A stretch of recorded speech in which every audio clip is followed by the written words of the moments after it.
The Rugby Report, Japan 2019 with Betfred. Hello and welcome to the Rugby Report, Japan 2019 with Betfred. My name's Nick Heath and I'm back in London. Oh, shocker. I'm Tom May and I am in pissy, rainy Fukuoka. Very, very good. Yes, sad to be back home, missing the Japanese vibe. Remind me of it, Tom. What have you been doing? Today I've been down, I went all the way down to Beppu, which is a pretty long way, I've discovered. It took me 3 hours to get there, 3 hours to get home. Was in there with the England team today, which was pretty cool to be in there and see them getting ready for this weekend's game. What else have I been doing? I had a couple of days in the mountains, which was great. I had a couple of days away. Yeah, we saw you up at Mount Aso. Yeah, the thing was going off. So I wanted to walk around the sort of edge of the crater, and we couldn't get within a kilometre of it because there was a loudspeaker going off saying, "Don't go anywhere near it. You might die," basically.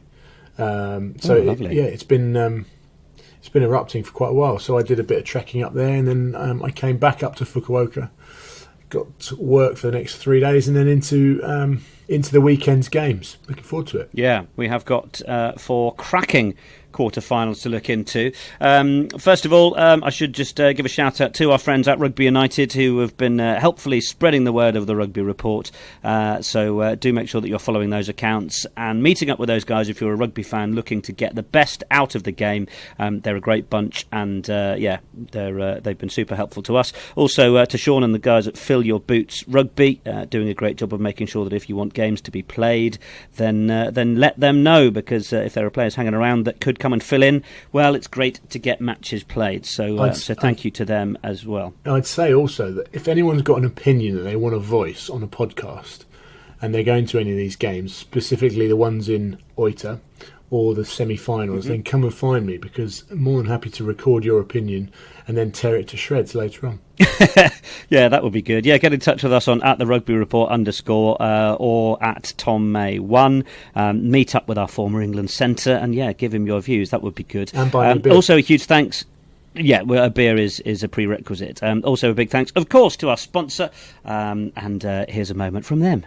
The Rugby Report is sponsored by Betfred. Quarter-final time in Japan. There are some belters this weekend, with England against the old enemy Australia. Oh, the sweet, sweet memories of 2003. And the Irish against the Kiwis on Saturday morning. Ireland naming 12 players who beat New Zealand in Dublin last November. Just saying. Sunday has Wales against the extremely well-rested French, and Japan looking to stun the world and also the Springboks. Betfred a double delight on all the quarter-finals. So back the correct first try scorer, he sticks another over the line, and you get double the odds. 18s and over, begambleaware.org. Singles only, maximum stakes apply. When the fun stops, stop. Visit betfred.com for full T's and C's. So how is it being back in England? When did you get back? Monday or Tuesday in the end? I think it was Tuesday at about midday. It's nice to be home and to have the home comforts, although my home comforts don't include the famous Toto washlet, which is a shame. But I think it's weird, actually. I'm pining to be surrounded by Japanese people.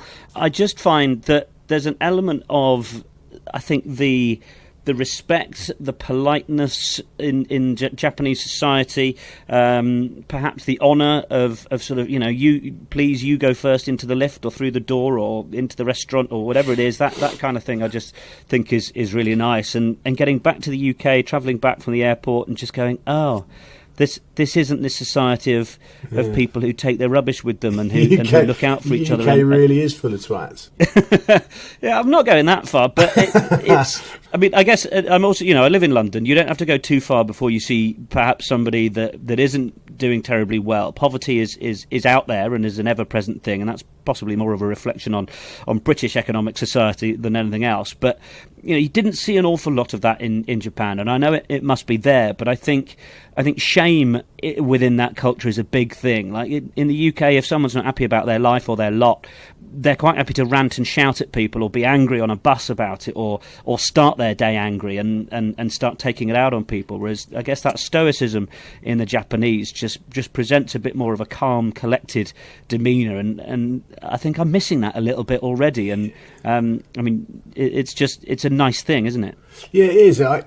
It's an amazing place to be, and everyone is so polite. But there comes a point where actually you've got to get on the bus first, mate. Because do you know what I mean? Like, it's just not practical for me to get on the bus in front of you. Stop saying that. There can be some hanging around. It's almost over politeness at times, which is way better than just being full of the place being full of completely rude idiots. But there are some things that just seem a bit bizarre to me. Like I'd finished a bottle of water today, and I proceeded to spend the next 3 hours walking around with it in my hand. But you were quite attached to it. There's no bins anywhere, and it's just like it's the cleanest place in the world. So. Everyone is walking around. All their backpacks are full up with rubbish, no doubt, because there are no bins anywhere that you can put your rubbish into. But I think on the flip side of what you're saying with regards to poverty, it's quite interesting to hear what happened with regards to the shelters that were being put up for Typhoon Hagibis. In that those that were homeless weren't allowed into those makeshift shelters. They've been turned away. Yeah, that's mental. Or at least the was it the officials were saying that, but then actually the Japanese people were saying no, that's not right. Maybe there's some sort of weird messaging going on there. That was what I heard. I was like, wow. Yeah. I mean, there's an element of perhaps societal repression in Japan. They like their cartoon characters everywhere, and I think the state likes their people to feel a little bit immature and told what to do. But yeah, I'm missing Japan. I'm missing its organisation, its calmness, and its cleanliness.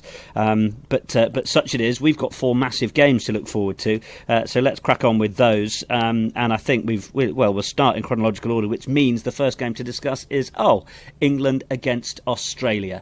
Eddie Jones named his team for that match. He's made 3 personnel changes. Mako Vunipola is back in place of Joe Marler, who drops to the bench. Courtney Laws replaces George Cruz in the second row, and Henry Slade comes in at outside centre with Tuilangi switching to 12. It's no more George Ford, with Owen Farrell moving to fly half. Now, what do you make of that selection there, Tom? Because I think a lot of people were starting to think that Eddie Jones really did like going back to this Ford-Farrell combination. Do you think that's been a bit of a bluff for certain games, and now when we get to the real meat of the competition, he's bringing in the big guns? I don't think it's a bluff at all. I think George Ford has been playing some of the best rugby I think I've seen him play over the past or the previous games that he's been asked to lead his team. Not only lead it from a positional standpoint, but also from he's captained the side recently as well, hasn't he? So he's obviously a player that Eddie likes. I wonder whether this is the team that perhaps was going to feature against the French. Unlikely that you're going to throw Henry Slade back in, given how little rugby he's had since that sort of slight injury that he's had. Given that he hasn't played a huge amount of rugby, to throw him back in at a quarter-final stage, it makes me think that perhaps he would have been given a shot elsewhere. So you think he would have been in the training and in the running leading up to the France game that wasn't called off? So he is a little bit more ready, basically. I think so, but I also. I did like the balance that Manu Tuilangi and Henry Slade had in the centre. I think Manu, even without the ball, he attracts 2 or 3 defenders towards him. Henry Slade's got this amazing balance to move off the ball without actually holding the ball, which is so difficult to defend. He's a glidey centre. He's sort of he's a Guskett-esque style outside centre, isn't he? With that sort of leaning arc that he goes on, and he's actually quicker than a lot of people give him credit for, I think. Absolutely. I'm looking forward to seeing it start against the Australians. And that back line, incidentally, for those that are sensing a bit of familiarity about it, it is the side that started and smashed Ireland in the Six Nations, bar Anthony Watson for Jack Noel. I mean, Eddie Jones will probably be gutted that he can't call on someone like Jack Noel for this, because he doesn't even make the full 23. Jonathan Joseph is the man who wears that number 23 shirt. And I think we've got a couple of stats for the match. Tuilangi and both Mako and Billy Vunipola. Good news as well, I should say, that Billy is back after taking what was clearly a bit of a knock in that last match. Tuilangi and both Vunipola start for just the 3rd time. The other 2 games were Ireland and France in the Six Nations, where across 100 119 minutes together, England scored 62 points and conceded 21. That is front foot ball, right? Yeah, I mean, these guys are just never fit at the same time, are they? All of them have had big injuries, niggling injuries, ridiculous injuries, ones that have kept them out for ages, repetitive injuries. They're never fully fit. Now we've got 3 players that are hopefully firing on all cylinders, because they're going to need to be. Let's face it, there can't be anyone going into this game that is not anywhere above 90% fit. And those people that turn around and go, well, that's not fully fit, believe me, that is a fully fit rugby player. I think it's an exciting prospect to have those 3 players in together. And we're going to learn a lot about these guys, the likes of Kyle Sinclair at prop. I think him in a quarter-final of a World Cup, does the pressure that maybe he finds himself under, does the discipline then start to waver? That might be a question mark. Hopefully it won't. Where are Tom Curry certainly and Sam going to be a target Underhill? area from the Aussies, isn't it? Yeah, exactly. They'll definitely try and get under his skin. Tom Curry and Sam Underhill, how can they compete against Hooper and Pocock? That's really interesting. Both very young. I can't wait for it. Just a bit of perspective on it as well. Those moments when you go into games and Australia haven't beaten England since World Cup 2015 at Twickenham, as we all may remember. But you sort of, as players, maybe as fans, you think, oh, well, we know what the Australians are capable of, and they can spring a surprise. They've got the know-how. They've got the rugby nous. But imagine if you're Courtney Laws. You go into this game having won your last 10 matches against Australia. That's quite something, isn't it? It was like Marrow when he first started playing. Just never lost. Yeah, he hadn't lost. Yeah. What do you reckon he did when he first lost? So that burst out crying? Probably. I would assume so, the enormous bloke. Johnny May wins his 50th cap as well. That's worth a mention. He might be worth a little look as well in terms of try scoring, because he's scored a try in each of his 2 previous appearances against Australia in 2017 and 2018. So their opponents then, Australia, 5 changes to the team that beat Uruguay 45-10 in their last pool stage match. Alala Alatoa, Michael Hooper, Wilgenia, Christian Lealiafano. Mate, how many A's has he got in his name? 1, 2, 3, 4, 5. It might have been some gentle cultural misappropriation from me there. My apologies to Alatoa. He's got 8 A's and 4 L's. I mean, the T's lucky to get a look in, as is the N. Meanwhile, back at the team news, Reece Hodge returns to the starting 15 to take England on. And then the big news, Jordan Petaia moving from the right wing to the 13 shirt. There are a few people suggesting, is the change in England's midfield to do with the expectation of Samu Kerevi, with George Ford dropping down and them going for Tuilagi and Slade. But then, Cheika's gone with Petaia in that outside centre position. And also, as we mentioned, Reece Hodge back in after his suspension following the high tackle on Yato of Fiji. What do you make of that midfield tinkering? Well, that back line is lumpy. I mean, Koroibete is a human pinball. Kerevi is a machine. Petaia's a big lad. He might only be 19, but he's a big unit. Reece Hodge, he's back, quite happily to have a good old shot at Paseli Yato. He's obviously quite big, and Curtly Beale, we know a lot about him anyway. So I think the physicality is something that Eddie Jones would have thought about. Probably not all the way through the back line. He's probably thought, right, if we can dominate them up front and we can get parity or dominate those forwards, the Australian pack might suffer, which would mean that those guys would be starved of possession slightly. Certainly Petaia is a lot more physical than James O'Connor, and I saw him play in the under-20s in the when it was in France a couple of years ago. He was just skipping round people, knocking people over, embarrassing players at times. And they sort of, in the under-20s, when they pin that thing on players and they go, right, this one's going to be the first to make it into the international setup and take the world by storm. He was probably one of 3 that they stuck that on. So I think also he was picked in this tournament when he wasn't fit, so he didn't play all the way through till Uruguay, I don't think. So Cheika's obviously had his eye on him and thought, right, when this guy's fit, he's playing for me. So it's quite interesting that he's brought straight in at this stage of the tournament. Well, Genia is starting, as we mentioned. Matt Tamua, James O'Connor on the bench. Nick White is there as well. Scott CEO, David Pocock, Michael Hooper and Will Genia all started the last time Australia beat England in that game in Rugby World Cup 2015. And mentioning Pataya, he is the first player born this century to play in a Rugby World Cup knockout match. The young whippersnapper. So how do you see this one going? They leave out the likes of Adam Ashley Cooper, obviously from the squad, 121 caps, Sakopi Kepu 110, Rob Simmons 100. It's another example of not going with experience for experience's sake. They do still have plenty of it in that Australia side, but they've got some breakdown merchants and a cheeky little bit of pace and invention as well. So can you see them troubling England too much, or are you like many thinking this is a fairly easy effort for England? No, I don't think it's an easy effort. I know they've won the last 4 games against Australia by a minimum of 30 points, but I don't think this has got any bearing on it. If Australia are able to leave 330 odd caps out of the squad, then you must be feeling pretty confident about where your own game is at. And I think Michael Checker's been at pains this week, hasn't he, to say that he's not focusing on what England do. He's all about their systems. He's not even looking at too much footage or anything like that of England. He wants them to concentrate on what they're doing, do that well, and then they'll know that they'll be in with a shout of coming out of the game on the right side of the result.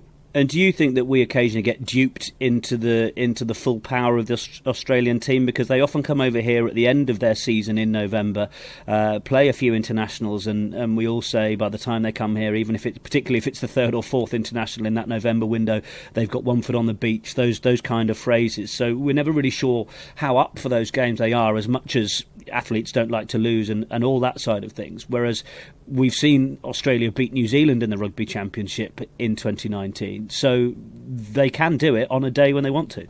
They can. I mean, England have beaten them down there in their own patch as well since 2015. So I think England are certainly going to go into this game a lot more confident about the recent runs and the fact they've got Courtney Laws in the team, who doesn't lose to Australia. But I think this is going to be pretty close, as you'd expect in a World Cup quarter-final. I don't think there's going to be much in it. I'd love to be proved wrong and England romp home with a win, but I think it's going to be a great game. Obviously, the roof will be on in Oita, and it's pretty warm, nice conditions to be playing running rugby. So I can see England winning. I'm going to say by not much. I was going to give you a score, but I won't. Fair enough. Well, one man who knows all about Australia, he has captained the side. Of course, he spent a couple of years at Harlequins as well, is the former Wallabies skipper James Horwill. Well, James, it's a pretty big battle. There is no love lost ever between Australia and England. How much are you looking forward to this quarter-final? Yeah, look, I think it's going to be a huge game. It's a game that, there's a lot of obviously chat around the outside. There's obviously with Czech and Eddie, they've been pretty quiet this week, which usually means that they're quite serious about this and they're not sort of playing too many games, but it's a game with a lot of feeling. There's a lot of people in both camps that probably know each other pretty well. So, look, I think it's going to always be an enjoyable game, and I'm looking forward to watching it on Saturday morning UK time. Yeah, Tom May and I have just been discussing Jordan Pataya. I mean, handed a debut start a debut role as an outside centre in a huge Test match like this. We'll get onto your specialty of forward packs in a minute, but that's some serious backing. That's sort of All Black style backing of a youngster to do a job, isn't it? Yeah, look, he's had a lot of raps on him, Jordan, since he came on, and I'd heard about him from a couple of years ago at a schoolboy level. And look, he's from all I can see, he looks like the real deal. He's got the pace, the size, the power, and he just doesn't seem to get phased, which I think is a great talent for a young kid. He's, sometimes when you throw these sort of young kids into these big occasions, it's almost the naivety that plays in his favour, that he's not sort of too stressed about how big of an occasion it is, a World Cup quarter-final. He's just excited to go out there and play rugby, and sometimes that brings the best out in him. And also probably England don't know a lot about him, and he would have played a lot more tests this year, if he didn't get injured sort of game 2 of the Super Rugby season, I imagine he would have been a mainstay of that test side. It's just he's picked up a few injuries at annoying times that probably would have got test debuts a couple of years earlier. So look, he's a very big talent, and I'm excited to see how he goes at 13, which will be a big challenge for him. Yeah, I love the sort of the idea of that youth and that, as you say, that sort of lack of being fazed by it. Just just another game of footy. Yeah, pretty much. That's it. It's just basically him running around on the park with his mates. So I think that can certainly be a bonus compared to, I guess, people that have been there before and definitely have sort of not the mental scarring, but something similar. They have that sort of idea of what it is, what it should be. This could be the last one, and he's just, he'll be going out there and just going, you know what, I'm just going to play rugby again, and I'm pretty good at this, so we'll see where it gets to. Yeah, with your experience in the Premiership, you'll be familiar with the likes of with Jamie George and Mako Vunipola, and of course your former teammate at Quins, Carl Sinclair, who's given the start to go up against Scott Sio Tololatu and Alala Toa. Then big second rows, Isaac Rodder, Rory Arnold, and then the Pooper combo with Naisarani at number 8. So what do you make of that, how that forward battle might unfold? Oh, look, I think it'll be, the set piece is always going to be a big challenge. I think in probably the previous years, the Wallabies set piece probably hasn't been as functioning as well as it is at the moment. I think particularly the line-out's been going quite well. In previous years, that's probably been a little bit of an Achilles heel, and we know how good the English line-out is and can be with the jumpers that they have available.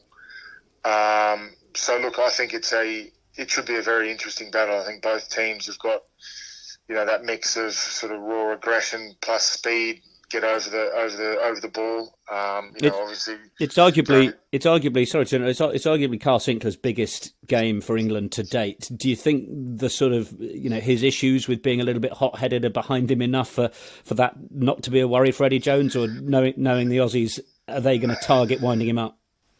No, I don't think they will target him too much. I think it's everyone understands how big a role discipline has played in this World Cup already.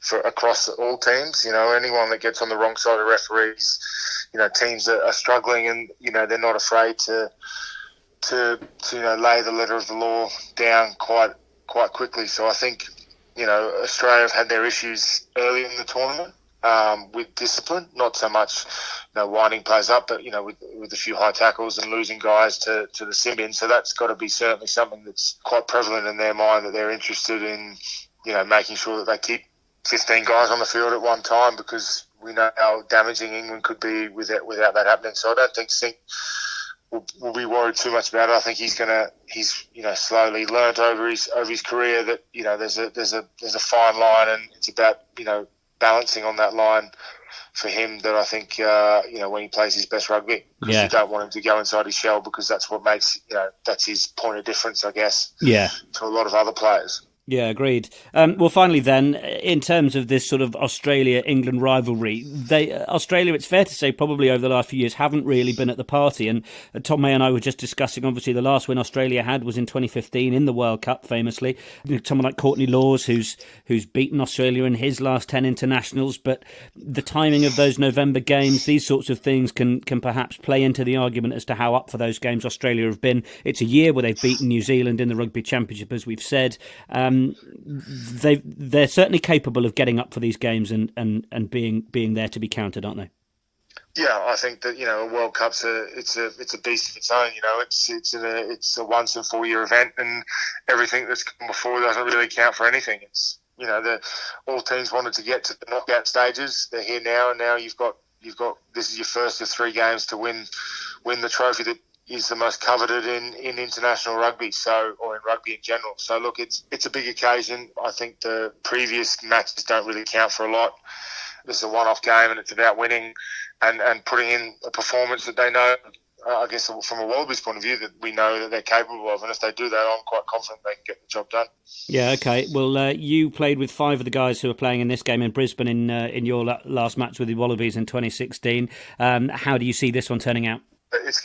Australia need to start well. In games, you look at the Wales game when they were challenged, they didn't start well. They turned over too much possession. I think we can see that that the Wallabies are playing a high possession style of rugby, and so to do that, you need to be able to maintain possession. So if England get on the front foot by penalties or loose carries, then Farrell doesn't miss many, and England are very good at leading. You don't want to be chasing against England, so I think the importance for Australia is to get out the blocks early, hold on to the ball, and challenge England. I guess in ways I don't think that they've been challenged yet this tournament. So our thanks to James Horwill for his time. Of course, studying in Cambridge now. He's going to be playing in the varsity match, which I'm going to be commentating on. So looking forward to that. That'll be a nice surprise for whoever turns up from Oxford. Oh, hello, James Horwill. God. Great. Yeah. Ireland, New Zealand. Let's look on to that. Steve Hansen making 3 changes to the starting 15, which played Namibia. Kieran Reid returns to the side in place of Shannon Frizzell. Shannon Frizzell has to be the name of his hairdresser. Richie Mo'unga is back at fly half instead of Geordie Barrett, who drops to the 23 shirt. Bowden Barrett replaces Ben Smith at fullback. There's no Ben Smith. There's no Ryan Crotty. There's a midfield of Anton Lienert-Brown and Jack Goodhue. Brody Retallick, Samuel Whitelock, they play together in the second row for the 53rd time. And Lienert-Brown and Goodhue starting in the centres for only the 3rd time. There's a bit of tinkering. There's a lot of backing of young talent here, and Steve Hansen typically will be entirely unapologetic. Well, I think New Zealand, out of all of the 8 teams, have probably got the most embarrassing depth out of all of them.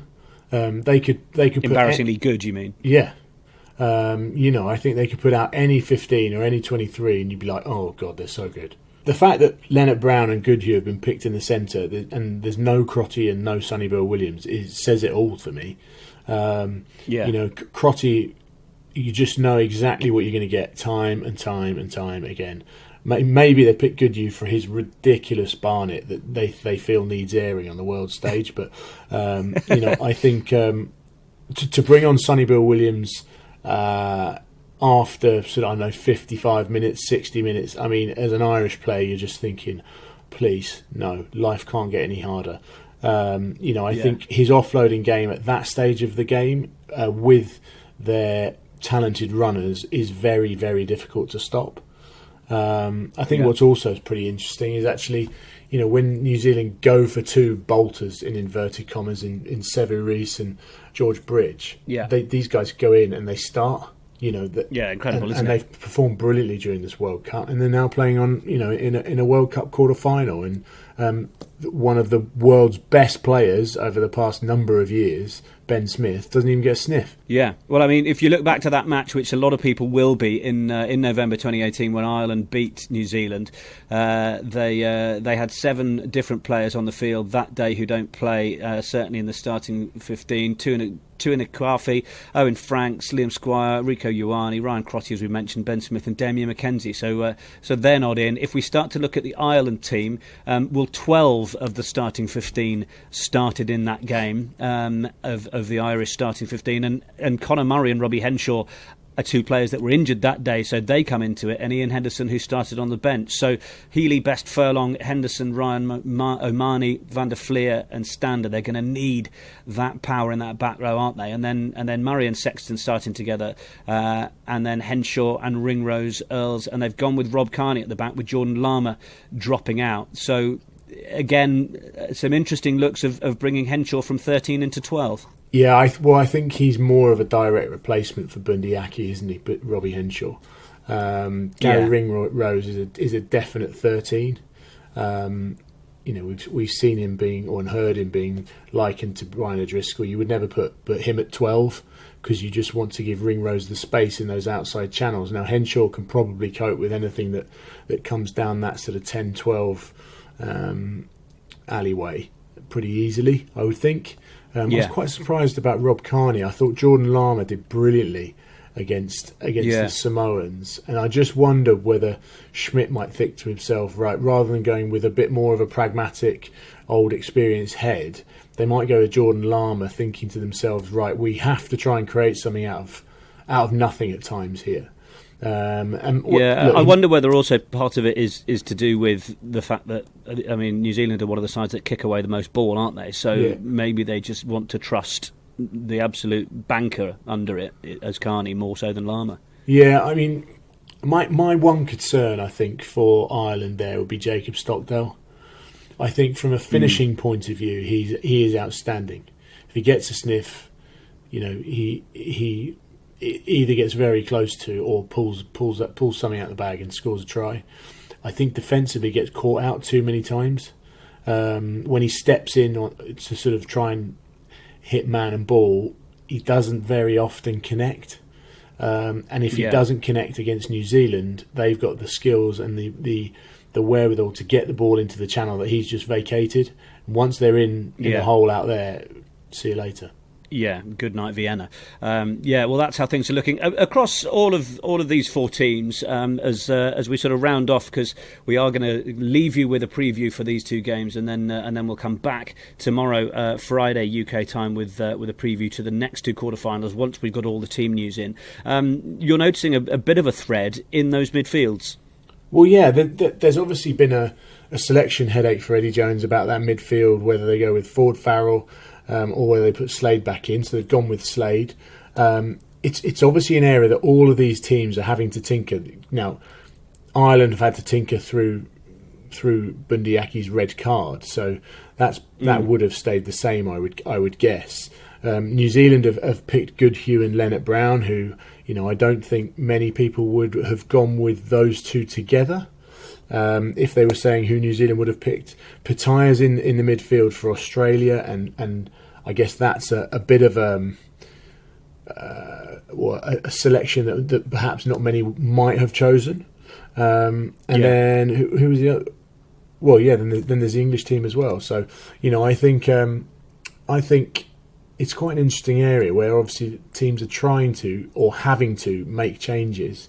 And it potentially provides weakness, but it also potentially provides a huge strength for each of those teams. A lot of focus is going to be on that Ireland-New Zealand game after the England match as well, to see whether the Irish can do the rest of the World Cup a favour and knock out the All Blacks. What chance do you give them? None.